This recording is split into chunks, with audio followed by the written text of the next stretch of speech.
Ngayong araw nga ay pangalawang araw sa pagbabawas ng timbang ko. At dito nga ay pinakita ko sa inyo kung ilang kilo na ako. Sobrang shock nga ako nung nakita ko ito.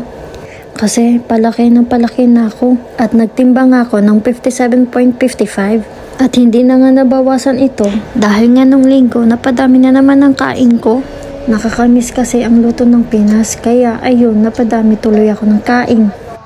Dahil lumalaki na tayo, balik Alindog 2024. Di ako sure kung kakayanin ko kasi papalapit na naman ang birthday ko at marami na namang pagkain. At panigurado, magdadala naman ng bawat isa sa amin kung hindi maubos ang pagkain. At hindi rin ako nagre-rice pag weekdays. Kasi panigurado, madaming kanin na naman ang kakainin ko sa sobrang sarap ng pagkain namin sa tuwing linggo.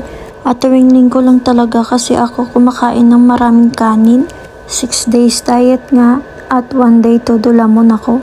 Kasi nga naman, pagkakain ako ng marami pag weekdays, naku, panigurado, gasol na yung katawan ko. Simula kasi yung mahabang bakasyon ko sa Pilipinas, sobrang dami kong kumain.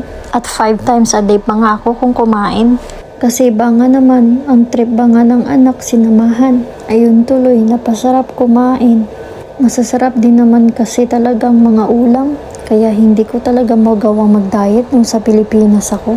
Iba kasi talaga ang feeling pagkasamang pamilya at mga anak mo pag kumain. Kahit kakatapos ko lang kumain, may gana pa rin akong kumain basta pamilya at anak kong mga kasama ko. Kasi nga naman dito sa Hong Kong, nag-iisa lang talaga ako kumakain palagi. At bilang banding na rin sa mga anak ko. Hindi, ang totoo talaga niyan, masarap talaga kumain. Nirarason ko lang talagang anak ko at pamilya ko. Aroy, joke lang.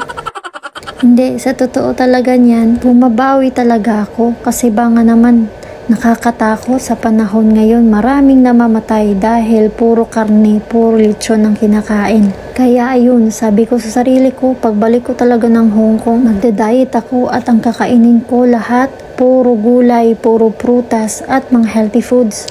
Kasi nga napakahirap pa naman magkasakit ngayon, lalo na wala kang inaasahang iba para sa anak mo, kundi sarili mo lang. At syempre, love myself, dapat talagaan natin sarili natin. At sa totoo lang talaga, hindi talaga ako palakain ng gulay at prutas. Pero habang tumatagal, kumakain na rin ako ng mga gulay at prutas kasi kailangan talaga yan ng mga katawan natin. Kasi habang nagkakaedad tayo, hindi natin alam kung hanggang kailan tayo sa mundo. Kaya sa araw-araw, hindi talaga mawala sa akin yung gulay. Nako, mahirap na mategi tayo ng maaga. Ay pinabilis pa ang buhay. Sana next time yung mga kain ko namang gulay, yung gulay sa Pinas tulad ng talong, okra, pako, dahon ng kamote, tapos yung sausawan ni bagoong. Ay nako, ako'y naglalaway habang nagvo-voice over. Ano ba yan? Parang gusto ko tuloy kumain ng kanin kahit bagoong lang yung ulam. At sobrang dami ng kamatis, Diyos ko po. At parang masisira yung diet natin dito. Naalala ko tuloy nung sa Pinas ako kahit bagoong lang. Ang sarap, grabe. Yung kinabukasan nga, nagbudol fight na kami ng tuyo, talong, okra, dilis at marami pang iba. At sa tuwing kain ko talaga dun, naghahanap talaga ako ng bagoong o alamang. Sobrang sarap talaga kasi. Kaya nga nung bumalik ako dito, nagdala talaga ako ng maraming alamang na may karning baboy. At yung iba naman, binigay ko naman sa mga kaibigan kong hindi nakapagbakasyon ng Pinas. Kasi alam kong namimiss nila yon. At para hindi lang ako ang tataba, ay nandamay. Nakalimutan ko tuloy sabihin ng mga kinain ko. Meron pala akong gulay na nakalimutan ko kung anong klaseng gulay yan. Meron din akong steamed carrots, maliliit na kamatis, potato steam, boiled egg, grapes at cherry. Naalala ko yung kabataan ko. Ayaw na ayaw ko talaga yung mga gulay at prutas. Yung mga kinakain ko lang talaga is fried chicken, pritong hotdog, pritong itlog, lahat prito. Never talaga ako kumakain ng gulay nung kabataan ko. Doon ako natuto kumain ng gulay nung nag-aaral ako ng kolehiyo. Pero sa pilitan pa yun.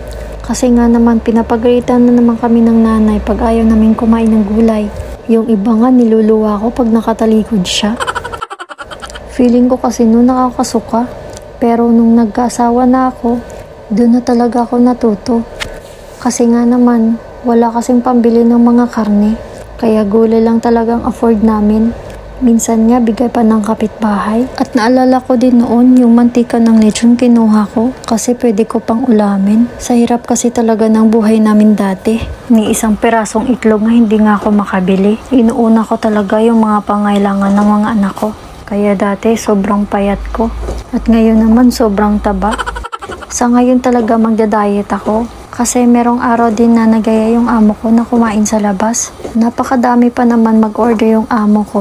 At kung hindi nila maubos yung pagkain, pinapaubos sa akin. Sayang din naman kung hindi ko ubusin. Minsan naman, pag uwi nila amo galing trabaho, may mga dalang-dalang pagkain. Wala ngang kanin pero sobrang dami naman ng pagkain. Tapos minsan bibilihan ka pa ng maraming chicheria. Tataba ka na nga, magka-UTI ka pa. Ay nako, si sir talaga. At merong time din na pag hindi nila naubos yung kinakain nila, pag sila lang kumain sa labas, dinadala talaga sa akin. Kasi daw ganito, masarap ang ganito, ganyan. Kaya sabi nila, gusto nilang matikman ko din yung kinakain nila. Kaya sa nagbabalak mag-diet dyan, diet din pag may time. Bye guys! Thank you for watching!